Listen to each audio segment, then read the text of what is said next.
Le 10 février 2023, la nouvelle avait fait l'objet d'une bombe. Pierre Palmade venait d'être victime d'un grave accident de la route impliquant une autre voiture en Seine-et-Marne.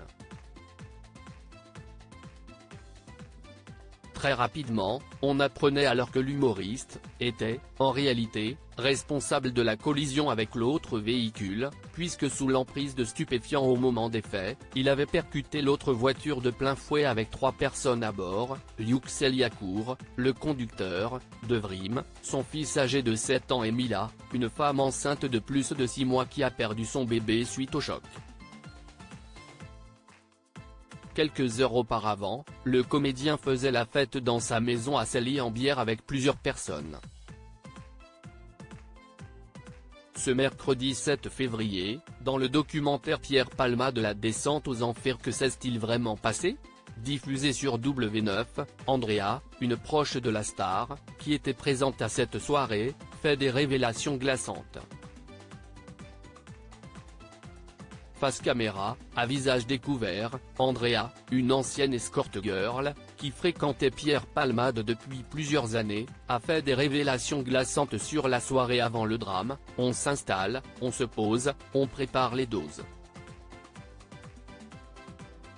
On met de l'alcool sur les tables, même sur plusieurs tables, comme ça partout où l'on va, on trouve de la drogue.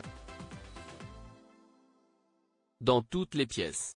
Dans le documentaire, la jeune femme affirme également qu'il faisait la fête depuis plusieurs jours et que le comportement de Pierre Palmade sous l'emprise de la drogue avait totalement changé. On était tous fatigués, lui plus que les autres, parce qu'il pousse le bouchon vraiment très loin.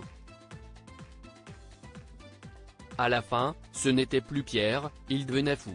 Supérieur à Pierre Palmade, Muriel Robin, Michel Larocque, Véronique Sanson.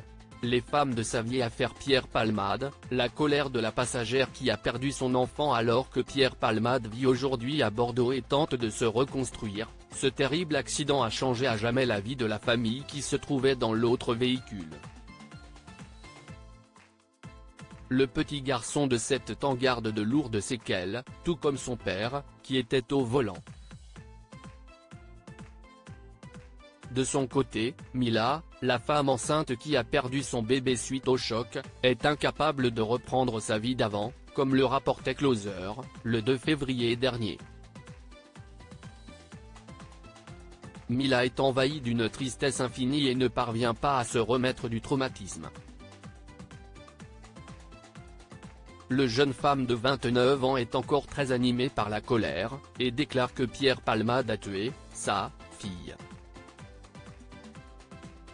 En plus des séquelles physiques qu'elle conserve, la victime, qui est aujourd'hui encore dans l'impossibilité de reprendre son travail, se trouve, selon une source proche, dans un état de profonde détresse psychique.